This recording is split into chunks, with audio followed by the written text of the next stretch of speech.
Hello everyone, so in this video, we're going to be testing and finding out if Grok 4 is actually worth the $300 per month. So as you can see, we have it here on the website. And if you don't know what Grok 4 is, it is basically just another version of ChatGPT and Gemini. It's basically just an AI assistant from X or Twitter. So as you can see, Grok 4 is the most intelligent model in the world.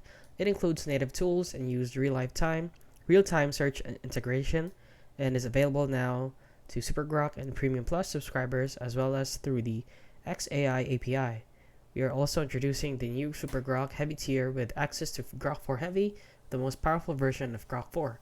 So this is actually what the $300 cost.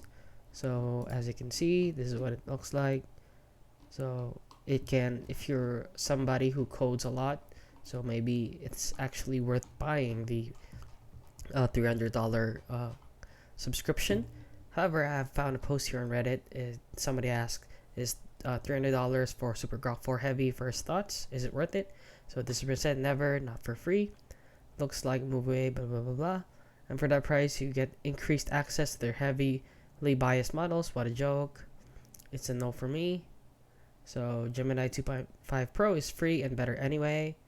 So if I were running a small SaaS or was an independent consultant, I would have no problem paying that amount of money, but to Grok, never.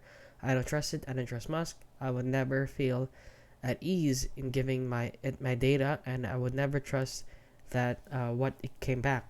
So Claude Max is the only sub $100 per month worth it currently, and only because of Claude Code. And basically, this sub is pretty bad. I'm gonna try it out.